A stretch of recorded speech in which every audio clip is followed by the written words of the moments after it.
खेल रहे हैं तो मैं भी क्यों न खेलूं। तो वह अपने पिता के पास दौड़ करके आने लगे। वहीं खड़ी सुरुचि थी, उसने रोक दिया, कहा, अरे ध्रुव, तुम अपने पिता के गोद में नहीं खेल सकते। अगर तुम्हें अपने पिता के गोद में खेलना है तो पहले तुम्हें जंगल में जाना होगा। जंगल में जाकर के भजन करना होगा।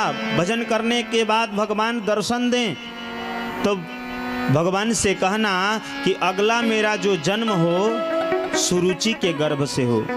जब तुम मेरे गर्भ से जन्म लोगे तब इस सिंहासन पर बैठने का अधिकारी होगे। यह बात जैसे सुरुचि ने कहा, ध्रुव को बहुत खराब लगा। ध्रुव रोने लगे। रोते रोते अपने माँ के पास में गए। सुनीति ने पूछा, बेटा क्या हुआ, क्यों रो रहे हो? तो ध्रुव ने कहा, माँ मैं खेलते खेलते राज दरबार में गया और जो मेरा भाई उत्तम है वह महाराज के गोद में खेल रहा था। मैं भी खेलने के लिए आगे बढ़ा तो तुम्हारी सौत ने मुझे रोक दिया,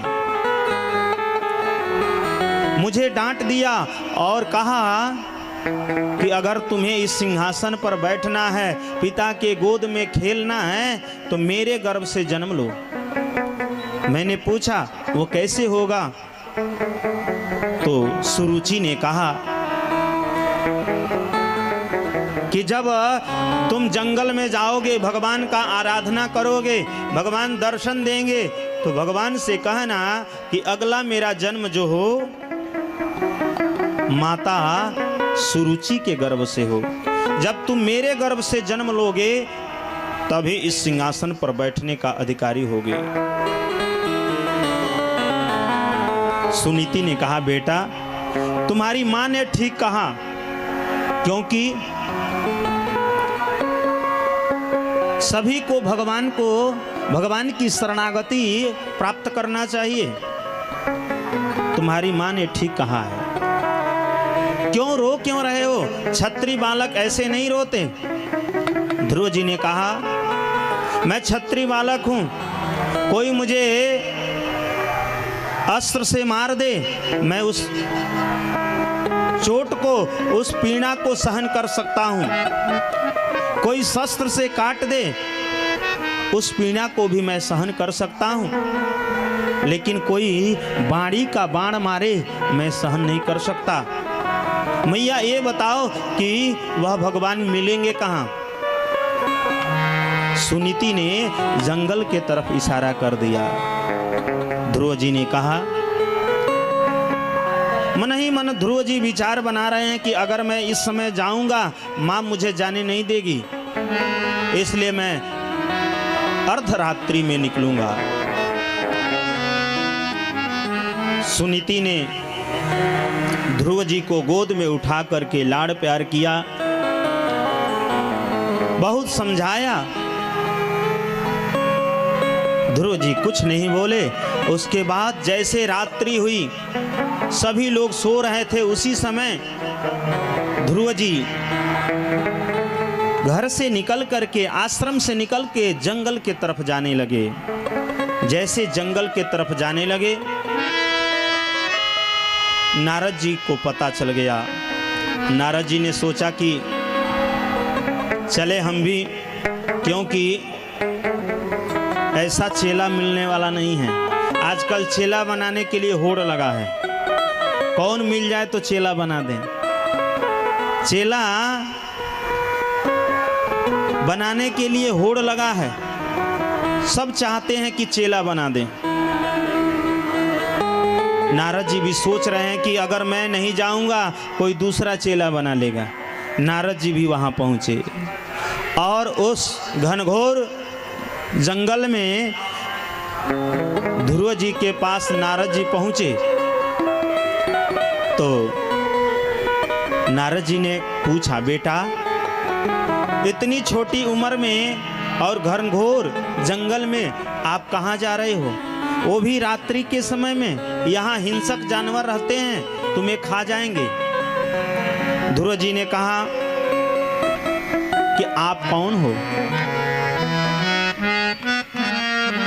आप कोई संत महात्मा हो? नारद जी ने कहा हाँ। तो जो भी राज्य की घटनाएं थी वह ध्रुव जी ने नारद जी से बता दिया। नारद जी ने कहा अच्छा ये बात है कि आपको राज सिंहासन चाहिए, चलो चलो वापस चलो। तुम्हारे पिता जो उत्तानपाद हैं मेरे शिष्य हैं, और मैं चलकर कह देता हूँ वह तुमको आधा राजपाट दे देंगे। ध्रुव जी मन ही मन विचार बना रहे हैं कि अभी तो मैंने भजन नहीं किया, एक माला तक नहीं जपा, भजन करने के लिए आगे बढ़ा तो आधा राजपाट मिल रहा है, अब तो मैं वापस नहीं जाऊंगा।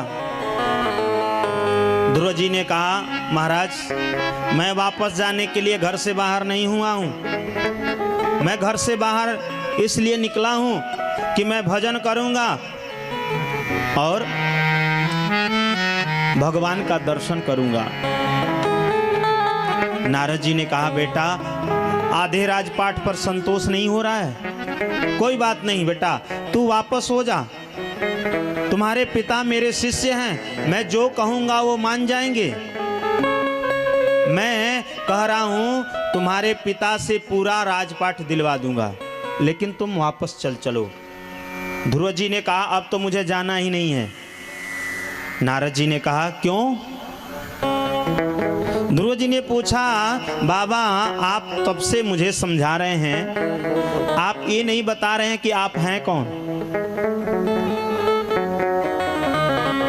तो नारद जी ने कहा कि मेरा नाम नारद है। अच्छा आपका नाम नारद है? ध्रुव जी ने कहा मैंने सुना है नारदो देव दर्शन, जिस व्यक्ति को नारद जी मिल गए, नारद जी का दर्शन हो गया, उस व्यक्ति को भगवान का दर्शन होना कन्फर्म हो गया। अच्छा ये बताओ बाबा हम तो भजन करने जाने के लिए तैयार हैं, आप वापस भेज रहे हैं, आप असली वाले नारद हैं कि नकली वाले? नारद जी ने कहा मैं असली वाला हूं। ध्रुव जी समझ गए। ध्रुव जी ने कहा कि आप अगर असली वाले हैं तो मुझे भगवान का दर्शन अवश्य होगा, मैं वापस नहीं जा सकता। नारद जी ने कहा बेटा मैं तुम्हारा परीक्षण कर रहा था, तुम परीक्षा में उत्तीर्ण हुए, ये द्वादशाक्षर मंत्र लो और यहाँ से सीधे मथुरा वृंदावन में जाओ, वहां यमुना जी के तट पर बैठ करके भगवान का आराधना करना, अति शीघ्र भगवान तुम्हें दर्शन देंगे।